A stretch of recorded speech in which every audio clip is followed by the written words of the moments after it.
It's a remarkable piece of footage. If it's a hoax, it's very well done. If it's not, then I would say it's probably revolutionary. It's a fake in my opinion. If you continue to ask questions that are out of bounds, I won't hesitate to terminate this interview. This is powerful because this is not a staged event. This is real.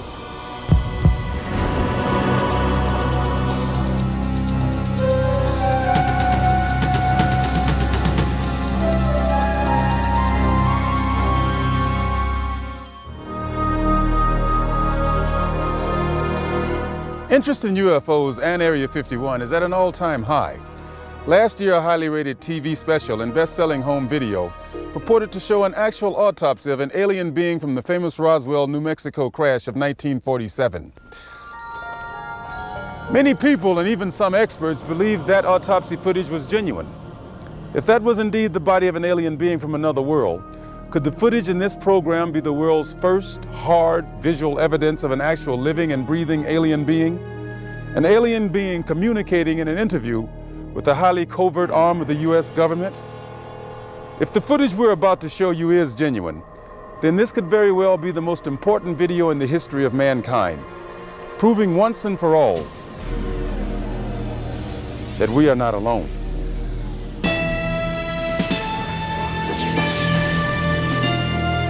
Within Nevada's Nellis Air Force Range, protected by the tightest security in the world, is the Groom Lake Test Site, aka Dreamland, aka Area 51, an installation so secret the government cryptically acknowledges its existence only as an operating location. Until recently, the military flat out denied the presence of such a base.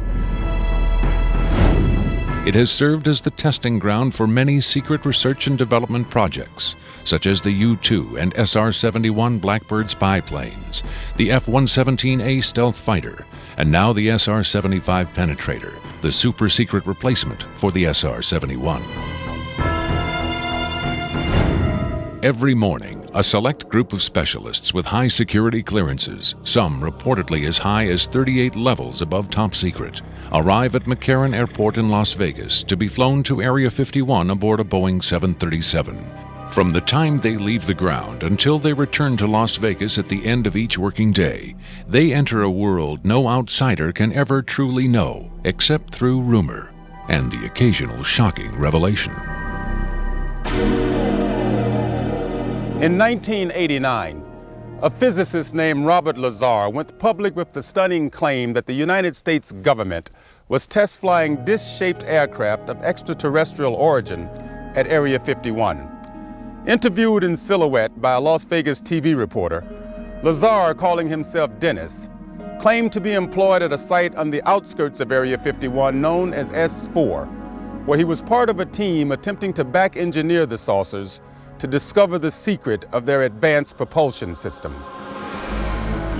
It was a very sleek, thin-looking, flying saucer-shaped craft. There were 9 total.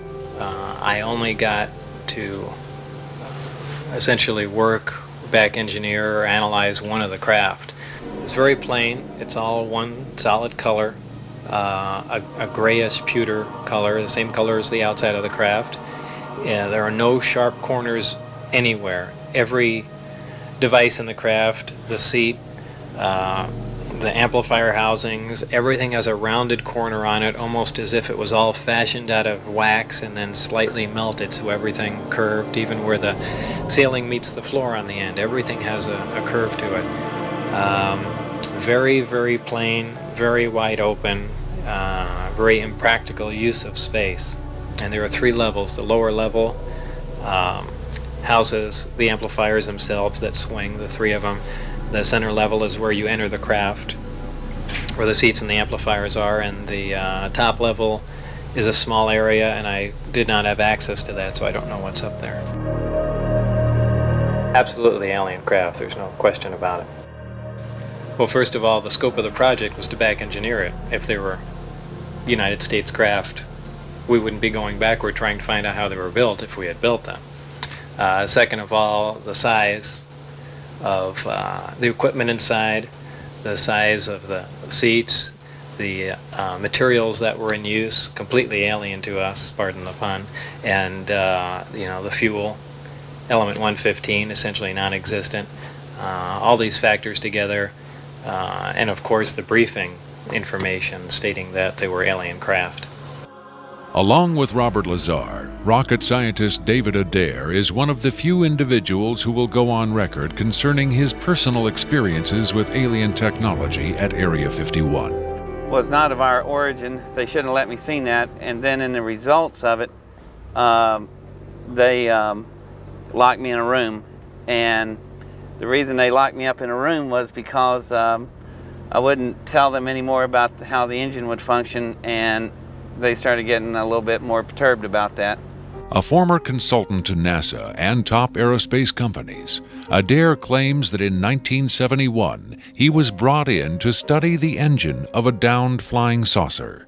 What I was looking at was a technological marvel of its time, and it was a magnificent thing to see sitting there, and the whole situation just started really getting me more angry than anything, because the fact that they could sit on such a hunk of technology and not tell us about it. Here we are using liquid fuel engines and rockets at NASA, and here they got an engine that's probably, in theory that we know of, could be a speed of light, an engine capable of speed of light or even faster. Ufologist and lecturer Sean David Morton has appeared on Sightings, Strange Universe, and Hard Copy. He offers his own perspective on Lazar's stunning claim and the super-secret Area 51. Area 51 is approximately 135 miles north of Las Vegas. It sits in a box that's at the western middle corner of the Nellis test site. It was originally called the Groom Lake Facility, and Area 51 actually gets its name from a bombing classification. There's Area 49, 50, 51, 52, et cetera, et cetera. So one of the things that Robert Lazar told us was that if we simply went out to a black mailbox at 6:30 p.m. on Wednesday nights, that we would actually see flying saucers, that these objects would test, and that this was the military testing time between 6:30 and 9:30, and then early in the morning between about 3 a.m. and about 6 a.m.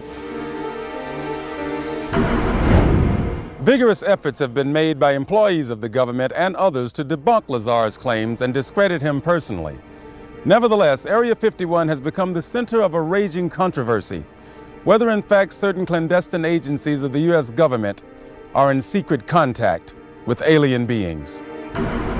Project Sigma was supposedly a deal between the United States government and various extraterrestrials that after the Roswell crash of 1947, that an organization called Majestic 12 was formed, and then in 1953, President Eisenhower was then brought in on this. Well, there was a negotiation going back and forth between the United States military, the government, and the extraterrestrials. Apparently, we had a number of things that the extraterrestrials wanted. Number one, the military needed hardware. We wanted technology, we wanted weapons technology, propulsion technology, metallurgy technology, and in exchange for this, the ETs were willing to trade us their hardware for our software, and software namely being us. What they primarily wanted was genetic material, and in exchange for that, they were willing to give us certain technological advances, like a number of flying saucers. It is out of Area 51 that the tape we are about to show you was supposedly smuggled. On Friday, July 26, 1996, the offices of Rocket Pictures, a producer-distributor of motion pictures and television programs, received a phone call. A male voice, identifying himself only as Victor, claimed to be in possession of a videotaped interview with an extraterrestrial being. Tom Coleman, president of Rocket Pictures, was intrigued enough to take the call. I, of course, thought this was some hoax. In fact, I thought it might have even been my brother at one point.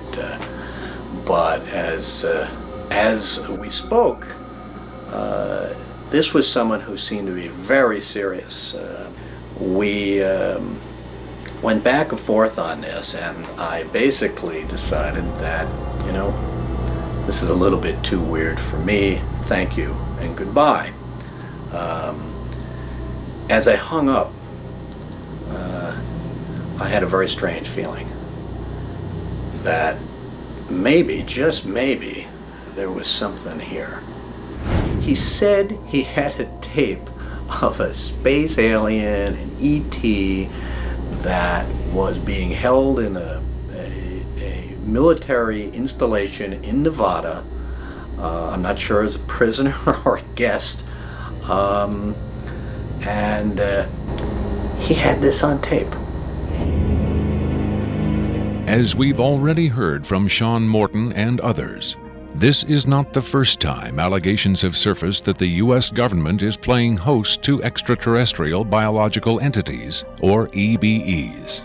The first and most famous alleged contact was the Roswell flying saucer crash of 1947. This is the incident from which the alien autopsy footage supposedly originated. But there have been persistent rumors that not all of the aliens retrieved from the Roswell crash were dead. The final fate of the survivors, if any, is unknown. 2 years later, however, in 1949, another alien is reported to have survived a saucer crash, and this being, known as EBE-1, was taken into custody and kept at a safe house. EBE-1 supposedly suffered from chronic health problems, which the doctors of the time were helpless to treat.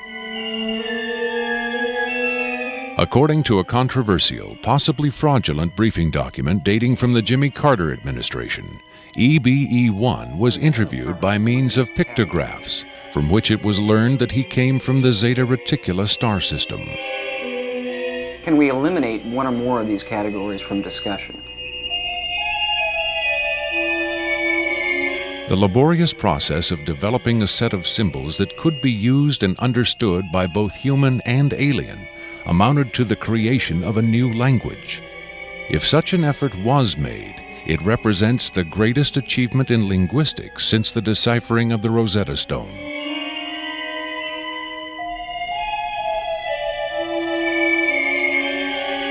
That such an achievement would be kept secret illustrates the hysterical paranoia of the time as the Cold War intensified under the threat of nuclear annihilation.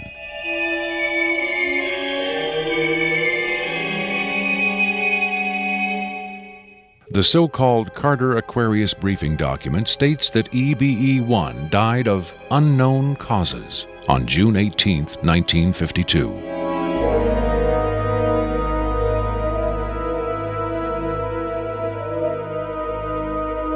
Skeptics who doubt the authenticity of the Carter-Aquarius document find it unbelievable that highly advanced alien beings would allow one of their own to die under the primitive medical care of a species that had barely begun to conquer its own diseases.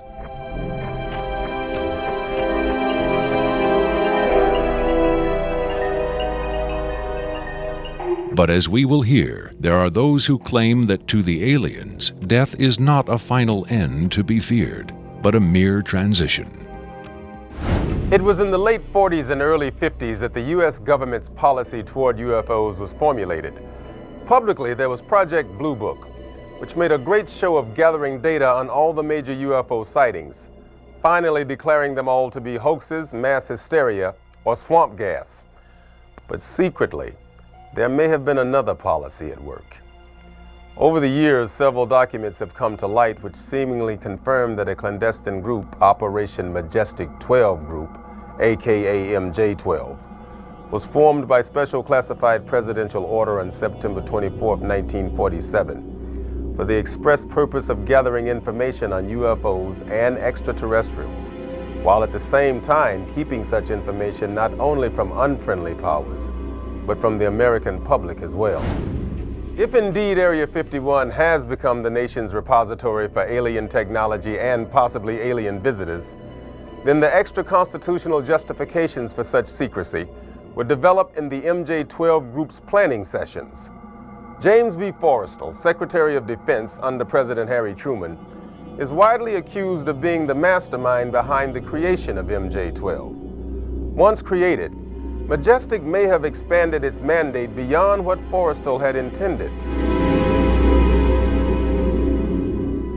Whatever secrets Forrestal may have known concerning flying saucers and alien visitors, that knowledge died with him when in 1949 he mysteriously plunged to his death from a window at Bethesda Naval Hospital. Though he was being treated for depression, many UFO researchers doubt that his death was a suicide and point to the sinister workings of the possibly mythical MJ-12, which in their hypothesis may have been protecting its secrecy from a man who had come to believe the people had a right to know. As late as 1989, according to Bob Lazar, the identification badges at Area 51 read MAJ for Majestic. In December 1994, a document purporting to be the Majestic 12 Group Special Operations Manual was leaked to a noted UFO researcher. It contains the following directive under the heading Isolation and Custody. EBEs will be detained by whatever means are necessary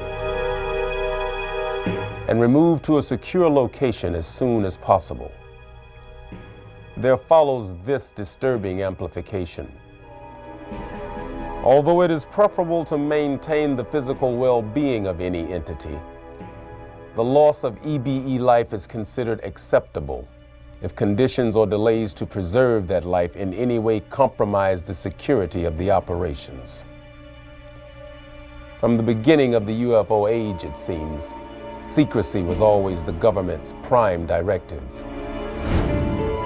In 1988, another anonymous government source, codenamed Falcon, claimed that a second extraterrestrial biological entity, EBE-2, voluntarily became a guest of our government, allowing himself to be examined and interviewed.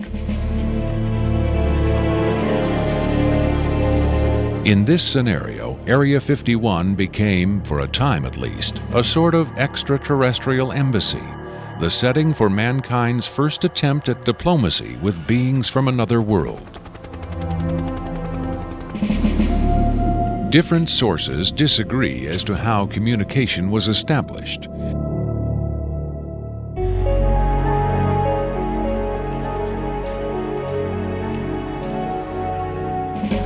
There is universal agreement that the EBEs are incapable or unwilling to speak human language.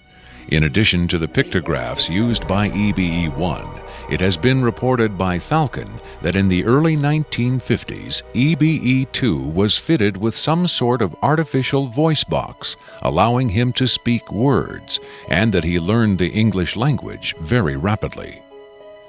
Other sources doubt this story, however. By our kind, do you mean we Americans?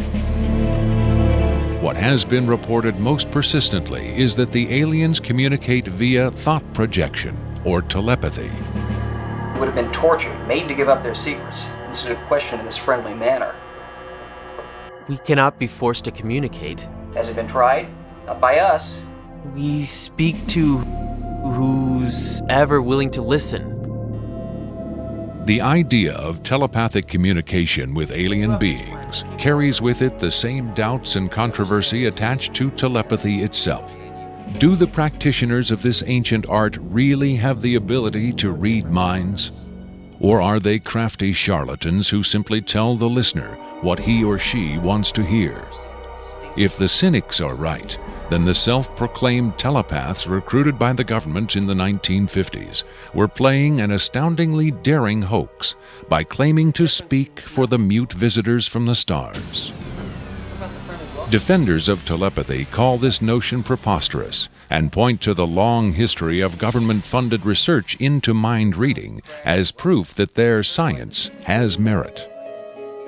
In the last 4 decades, there have been persistent, often contradictory rumors and even eyewitness accounts of other alien visitors meeting secretly with military or government officials.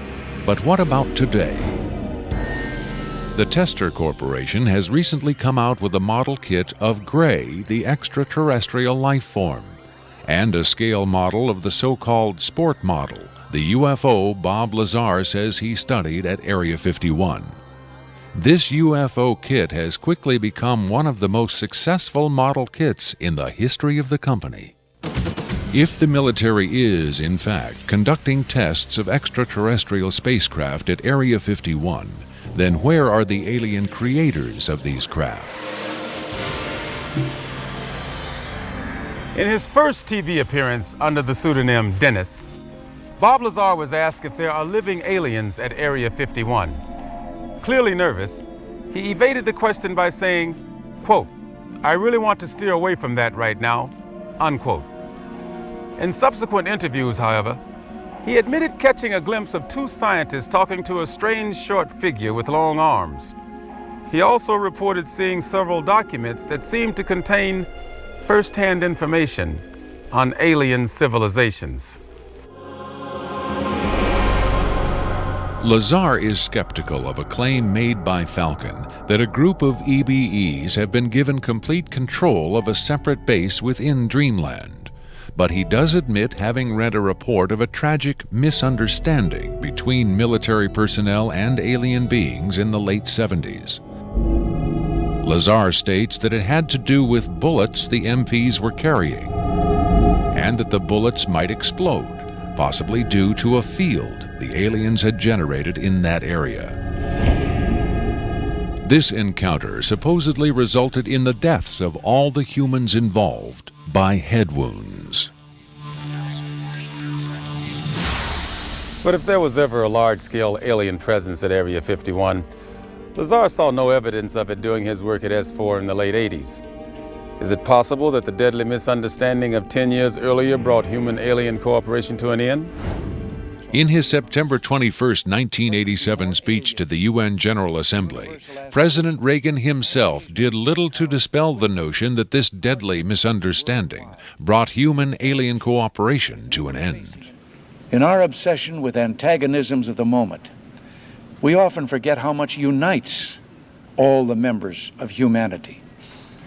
Perhaps we need some outside universal threat to make us recognize this common bound. I occasionally think how quickly our differences worldwide would vanish if we were facing an alien threat from outside this world. Are the inconsistencies between various tales coming out of Area 51 evidence that these stories are lies? Or are the discrepancies the result of an intentional campaign of disinformation designed to discredit any elements of truth that may be reaching the public? If so, how does Victor fit into the jigsaw puzzle of questionable witnesses to the alien presence at Area 51? Is he a hoaxer, a government dupe, or a frightened whistleblower with the hard evidence to back up his story?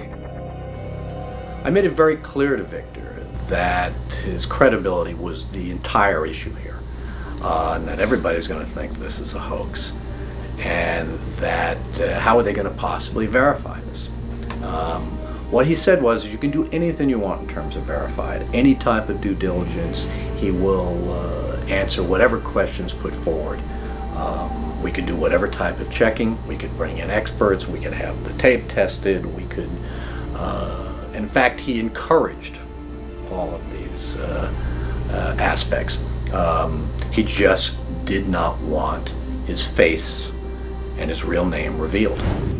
At Coleman's insistence, Victor agreed reluctantly to appear on camera, but only in disguise, in shadow, and with his voice electronically altered. The questions were agreed upon in advance, but during the actual interview, the discussion occasionally deviated from Victor's approved questions. What is your occupation at Area 51? I won't answer that. I have had reason to be present at Area 51, but I'm not going to clarify whether or not I was there as an employee. Are you saying you were there as a visitor? I'm not going to specify why or in what capacity I was there, only that I was there. Can you tell us how many times you were there? When I agreed to this, my fundamental ground rule was that I would not be asked to divulge personal data that might help pinpoint my identity. If you continue to ask questions that are out of bounds, I won't hesitate to terminate this interview. Are you saying that the number of times you were present at Area 51 is enough to pinpoint your identity? Any specifics will narrow the field of suspects. Of course, I could lie. Let's say I've been there 47 times, or anyway more than once. Let's turn to the tape itself.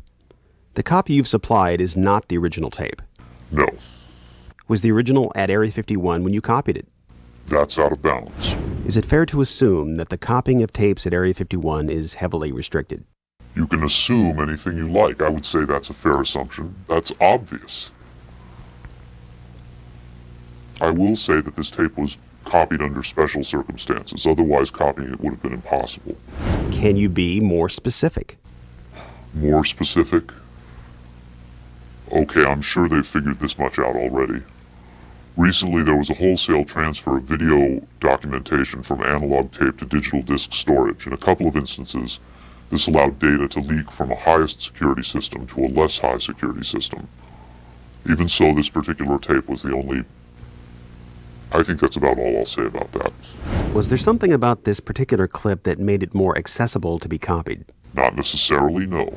Was there something about the content that caused them to file it differently or give it special handling? This interview was terminated. The interview resumed only after a discussion of the ground rules. Have you personally seen the alien being that appears in the tape? Yes, I have, but I stress I was not necessarily present at the interview session that appears on the tape. I'm not going to be specific. I may have encountered the being at another time. What can you tell us about the alien interview we're about to see? This one is rather recent, very late in the series. The interview process has been ongoing since the being arrived, which was in 1989. Approximately twice a month, they sit it down for a session that generally lasts from 3 to 5 hours.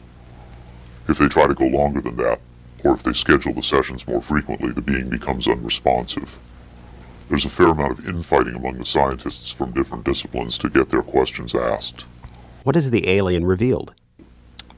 Various minor technical details of the saucers. The physicists and engineers are frankly frustrated. They feel the being is withholding information. Possibly concepts are getting lost because all the information has to come through a telepath. But also it may be that the bulk of their scientific knowledge is just too advanced to be translated into our primitive conceptual framework. It's analogous to if a human scientist were to try to translate quantum mechanics into the grunts and screeches of a chimpanzee. That's not a very flattering comparison. Frankly, there's a high attrition rate for scientists in the program. You'd think they'd be energized by the challenge. But a lot of them take the ego deflation very hard when they find out not only how much they don't know, but how much they aren't even capable of understanding. What else has the alien communicated? Oddly enough, the being seems to have a much easier time communicating spiritual concepts.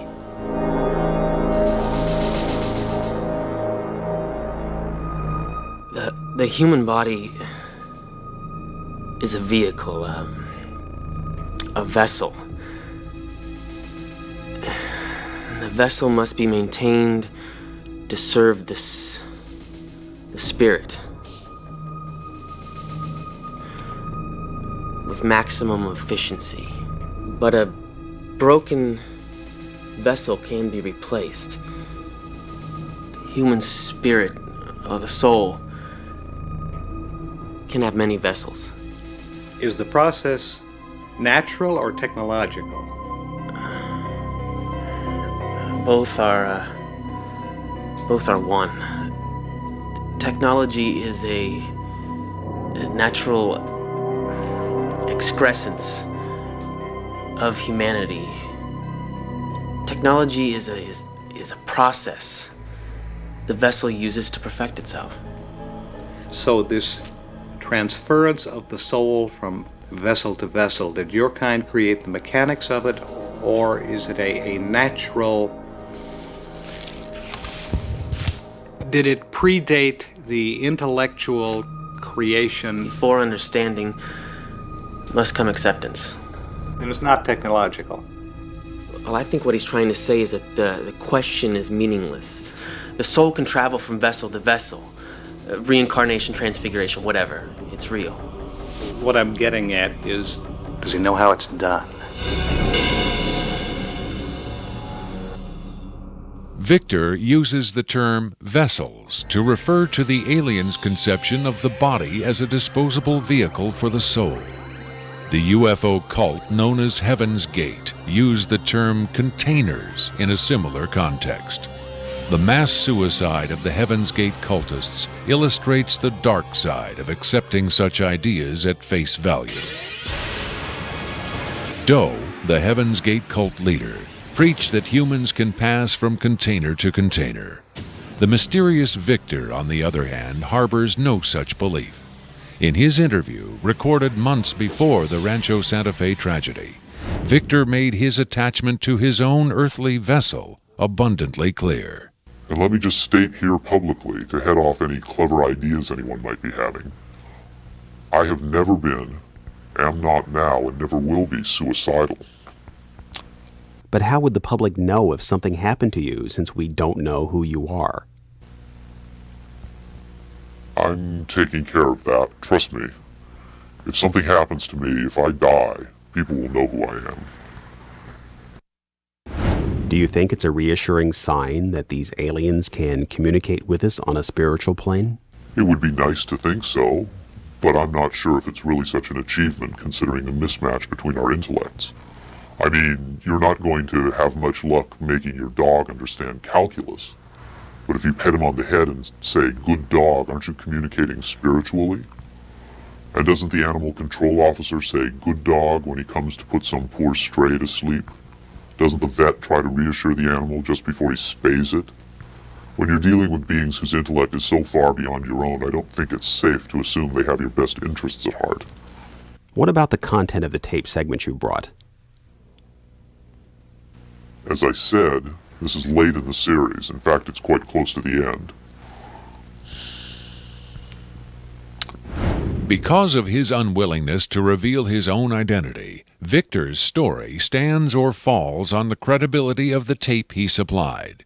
Here, exclusively, for the first time anywhere, is the uncut, uninterrupted alien interview tape, shown in its entirety in real time.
You removed the soundtrack from the tape before you turned it over to this program. That's correct. I can't allow the voices of the project personnel to be heard by the general public. There's a very good chance their family or friends on the outside might recognize them. Is it your purpose in releasing this tape to expose Area 51 to the world? My purpose is to expose the existence of the aliens, not compromise these individuals. I made the decision to come forward. I'm taking precautions to protect my own identity, and I don't think it's fair for me to put these others in danger of exposure. In any case, the interview on the tape went nowhere. It was interrupted, as you'll see. Can you describe for us what we're seeing? All right, we're looking at the interview suite at S4. It's kept dark for the comfort of the aliens. The figure who is just barely visible in the left foreground is the telepath, and behind the camera is a raked seating area for observers. Although in this case, I believe the only other person present was a military aide. The alien is seated behind a glass partition in a biocontainment area, which is maintained at Biosafety Level 2, the lowest designation. That's primarily for the protection of the aliens, not us. The theory is that if they were going to infect us with an alien bug, it would have happened 50 years ago. In fact, all the indications are the aliens eliminated microbial and viral life from their own ecosystem long ago. They aren't susceptible to our diseases directly, but it has been shown that microbes can reproduce and form colonies within their respiratory systems, which tends to exacerbate the debilities they seem to suffer anyway in our environment. In fact, you can see here the alien is beginning to flag. The interview was not going well. The telepath was trying to clarify some points from a previous interview, but he wasn't receiving coherent responses. As you can see, the being is in real distress. At this point, the telepath is sending out a message to the medical staff. He's trying to communicate with the alien, but he's getting no response.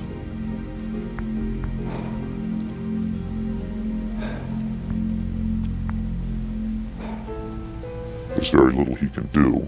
There's no direct connection between his space and the biocontainment area. That's the aide stepping in on the right. The medical staff should be there by now. They're slow in responding. There they are. I have to say the medical personnel at S4 are less than first rate. They tend to be selected for their willingness to keep secrets rather than their medical competence. By the way, he's not shining that light into the eyes. It looks that way, but in fact he's checking for hemorrhaging around the eye sockets and in the nasal cavity. I'm sorry. It's very hard for me to watch this.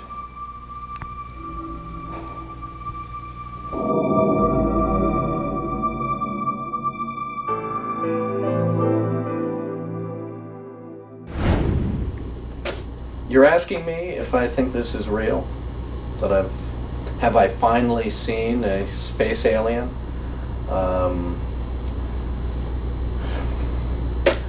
I don't know. But I do know this. I know that this is not a tricked up version like the alien autopsy. It doesn't attempt to distract you away from the alien. It doesn't have that cinema verite, black and white. It doesn't go to great lengths to try to fool the audience. It's straight ahead. It's an alien on tape. Pretty much the way you'd probably film it. The point is this: what if it is real? In evaluating the authenticity of the alien interview tape, the logical place to begin is with the videotape itself. What can the technical details of this recording tell us about its origin? Rocket Pictures sent Victor's original tape to the Phoenix laboratory of renowned image analyst Jim Delatoso. Using the most up-to-date digital technology, Delatoso tried to determine the tape's authenticity. I've been exploring, looking at different aspects of the image itself to develop questions for a matrix on is it real or is it fake. I grabbed a frame in the computer and we're outputting it now in digital format, and you can see that we have an absolutely solid picture. What we've done is taken the picture and moved it over so that we can look at the information that's in between the frames. Now, when we look at the motion video, we can see that it still is not bad.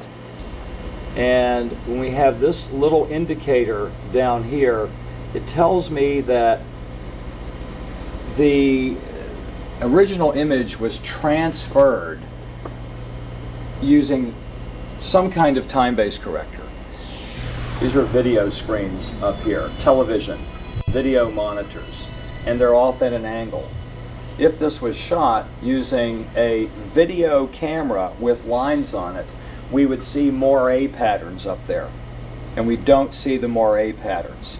So there's a probability that this was shot originally on film, possibly a film stock like 72-52 or 72-47, depending on the lighting.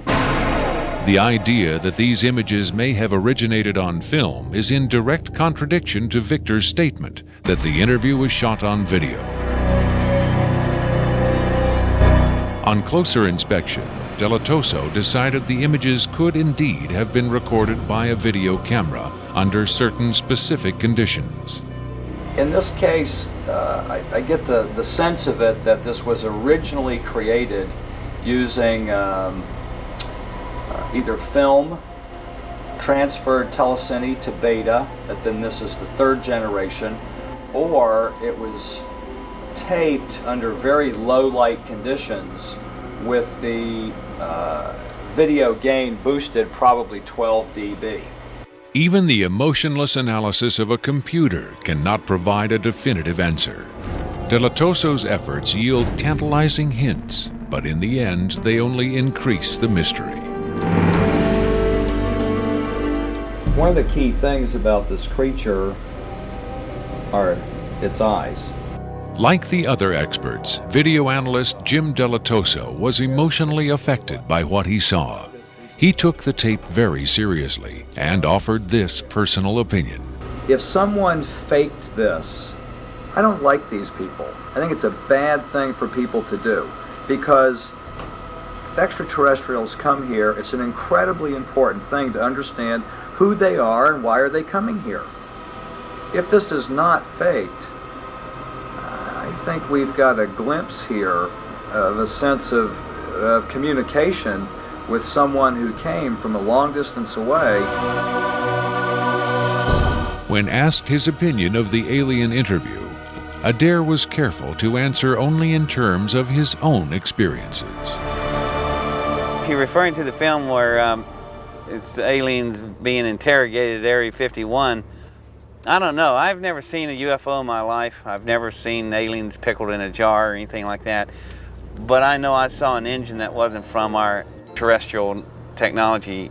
If you're looking at an engine like that, it came out of a craft. If it come out of a craft, then that craft has occupants. So it's very logical to assume then that those occupants could still be here and they could be interrogating them, or they could have downed another craft since 1971. Makeup artist John Criswell has provided special effects creatures for many Hollywood motion pictures and television shows, such as Spaced Invaders and Babylon 5. Hired by Rocket Pictures to create the aliens for the recreation segments of this program, Criswell was very interested to finally see the real thing. By Hollywood standards, I would say it's a pretty decent puppet. Well, to be honest with you, I would love to buy this being real, but it's probably a hoax. Well, I think this is a really cool design, and it's a great concept, but I think I could have done better. Whoever did this, I mean, they could have a job in Hollywood in a minute, no problem. This one has a much creepier quality than the alien autopsy tape, I think. That one I definitely didn't buy just because of the way it laid on the table. There was a couple of things. This actually, whoever did this was, or if someone did this, they were very clever because it it hides a lot of stuff, so that's what makes me kind of disbelieve it a little bit. But, you know, who knows? Criswell thought the alien exhibited movements that would be difficult to fake. There are moments when this looks very real, and I don't know how they did certain little things about this. So right when I would say that it's definitely a puppet, he moves a certain way, or he'll lift up in the frame and all that, and all these little things are important to the, you know, to the character of him. Academy Award winner Rick Baker is one of Hollywood's reigning masters of makeup effects. He transformed Eddie Murphy into a 300-pound man for The Nutty Professor and has created monsters for countless films, including An American Werewolf in London and the UFO-related Men in Black. Baker dismissed the tape as a fake. Yeah, this doesn't fool me. I don't buy this. I think this is a puppet, and you've got a table in the foreground that's hiding the rest of its body. You've got some kind of whatever that instrument is in the foreground. It's also lit very mysteriously. I think if you were going to record this alien, you would want to see it, and you wouldn't want to hide it behind a table, and you would light it in a way that would show up much more than this. And this particular movement, this head-jerking movement here especially, looks very puppety to me. It looks a little overdone and very much like a guy with his hand inside this thing maneuvering it. And I guess he's supposed to be ill here. Is that what's going on? It just looks like they went to a great deal of effort to hide as much of the anatomy other than the head on this puppet, and I just don't buy it. I would be willing to stake my reputation on the fact that I think this is a hoax. It's very interesting to see them. In Baker's opinion, there was no controversy at all. It's a fake, in my opinion. We could build better. We have built better. UFO expert Robert Dean, on the other hand, had no doubt whatsoever that the tape was authentic. This is powerful because this is not a staged event. This is real.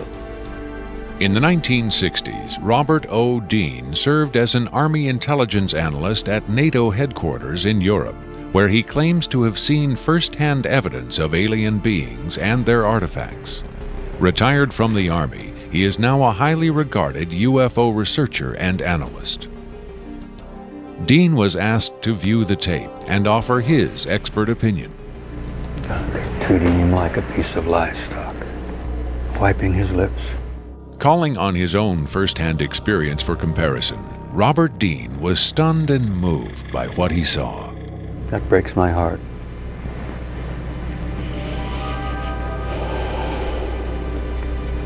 I think you've got yourself a piece of legitimate footage here, and I think you've got your hands on some pretty sensitive material.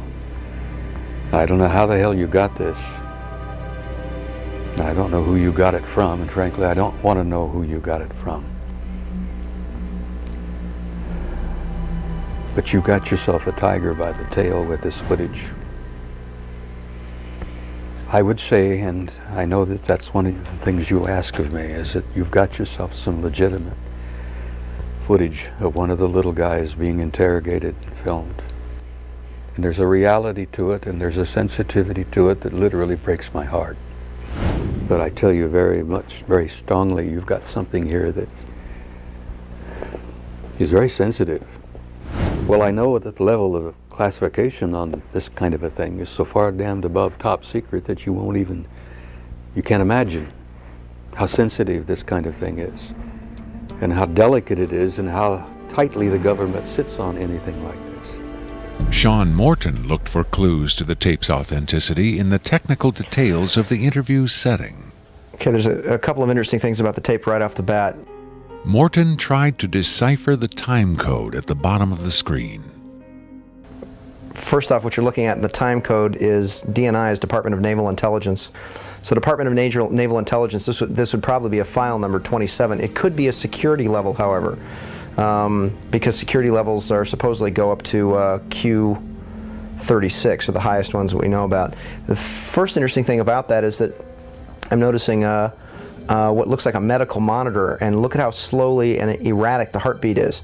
The heartbeat is literally 1, 2. It's very, very erratic, and it looks as though the heartbeat, being as erratic as it is only about, from counting that, it looks like it's about 30 a minute or so. Morton suggested an alternate explanation for the video's dim lighting. One of the unusual things about most of these particular race of aliens is they are very, very sensitive to light. So a lot of these interviews are conducted in very darkened rooms. To Morton's eye, many features of this alien dovetailed with accounts of other first-hand contactees. Another strange thing about the physiognomy of these creatures is, as well, is if you will notice that the neck itself is not at the back of the head like a human being is. The neck is actually in the center of the head, which is what actually gives it problems holding its head and its neck up. Whatever this is, it's being taken, the interview is actually being done through a piece of glass, which is probably something somebody faking the photographs probably wouldn't think about. Right there we see that the creature appears to be choking. The dark eyes, in many cases, are actually a form of lens that guards the creature against untoward sunlight. It's a remarkable piece of footage. I mean, it's very, very, very, very interesting. If it's a hoax, it's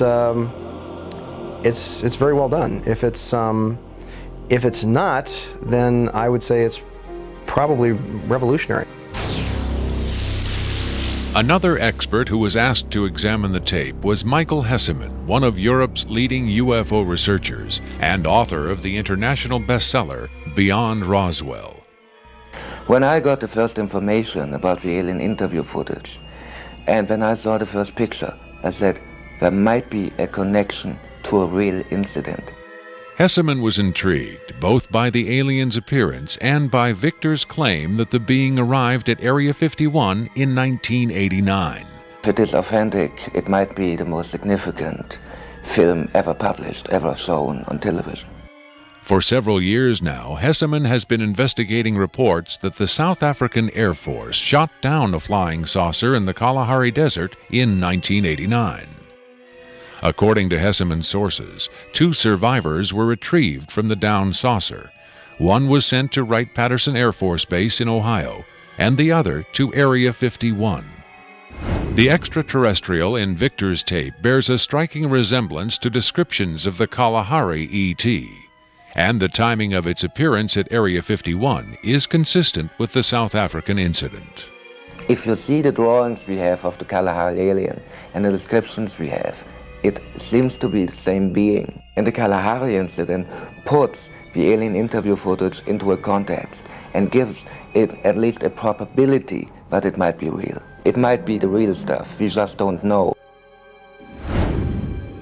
Whitley Strieber, best-selling author of Communion, claims to have had numerous personal contacts with alien beings.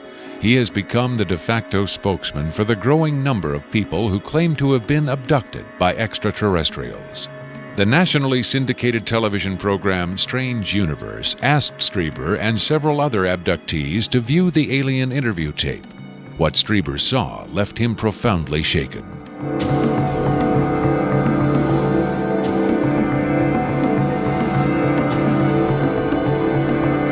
Strieber would not agree to be interviewed on camera for this program, but on Strange Universe, he had this to say.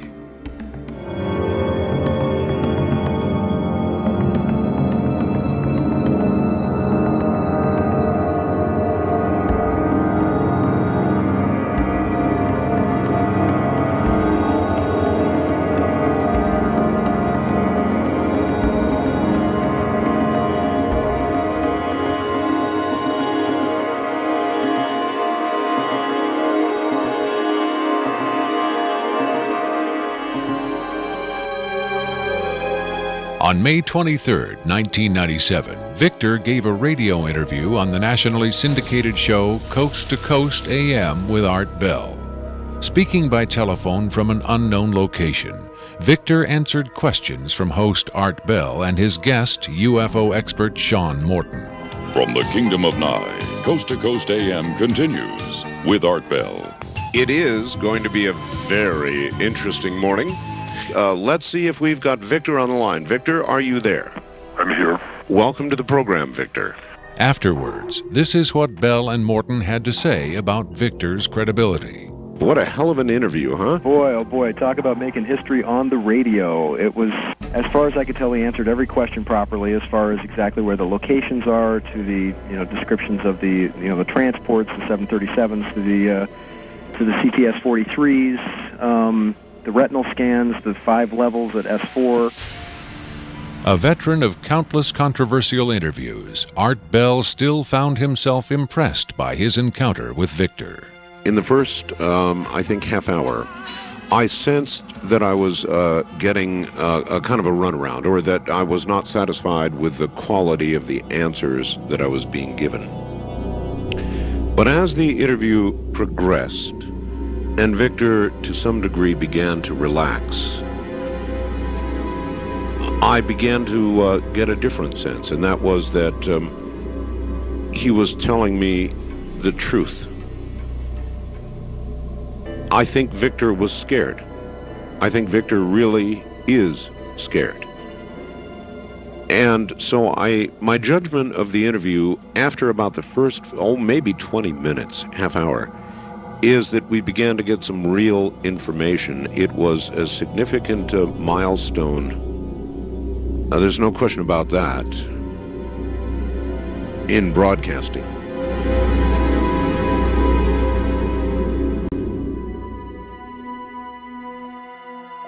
If the government has really been in contact with superior aliens, wouldn't we see some evidence of it? For instance, amazing new scientific discoveries. Limitless free energy? A cure for cancer? We might if the government's motive were the betterment of mankind. The government's motive is control.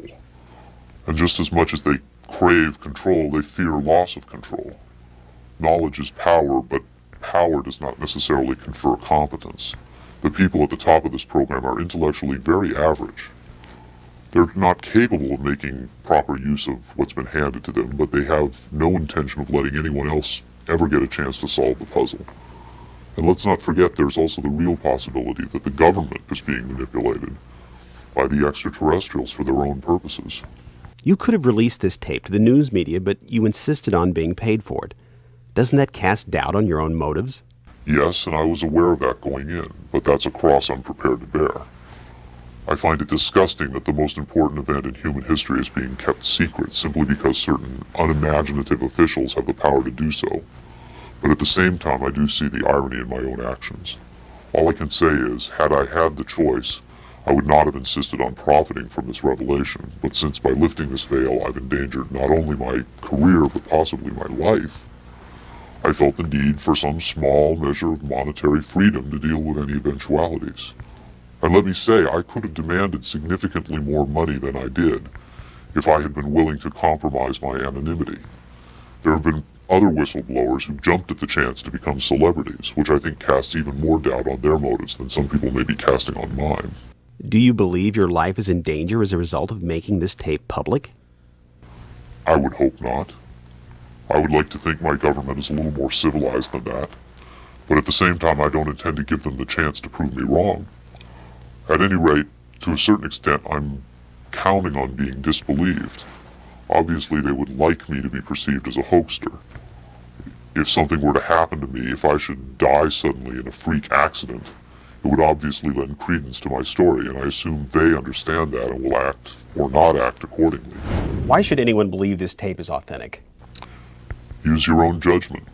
That's all any of us can do. There's been so much secrecy and disinformation over the last 50 years that it's become impossible to prove anything in the face of official denial. Of course, the flip side is nobody really believes anything the government says.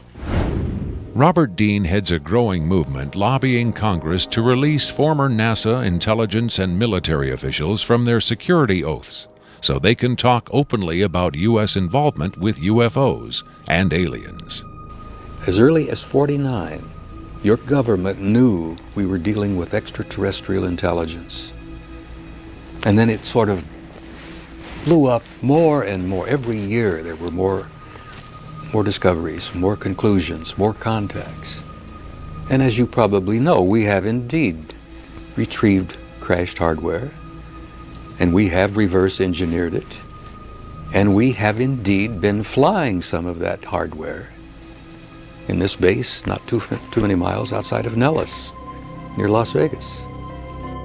Dean believes the time has come for the government to tell the people what it knows. The truth has got to come out.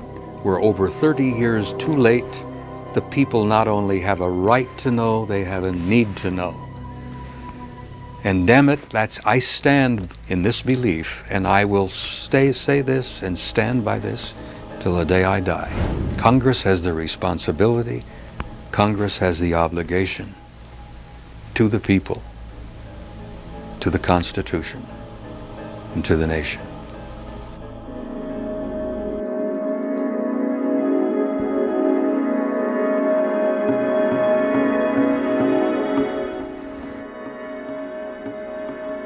Did this alien die? I can't answer that with certainty. I do know the interviews came to an end. Whether the being died or was retired, and I don't mean that in the spy thriller sense of having it killed, I mean retired from the interview process. I just don't know. I'm fairly certain it didn't go home, at least not in the physical sense. But these beings, they don't seem to be very concerned about dying or avoiding death. Why do you think that is? Maybe they know what comes after death with more confidence than we do. Maybe there's another vessel waiting for them on the other side. The other side?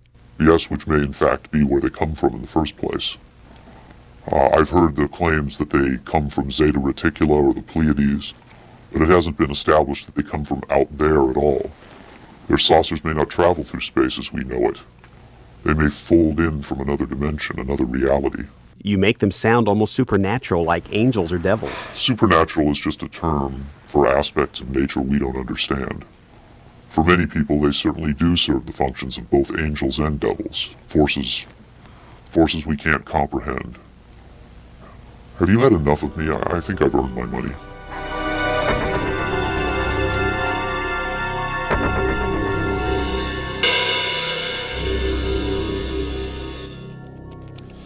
Is seeing believing? Can the images on this little tape really be what Victor claims? To even take the question seriously requires a belief in the possibility of wonder, a willingness to accept an almost unimaginable truth. It's far easier and safer to label it a hoax.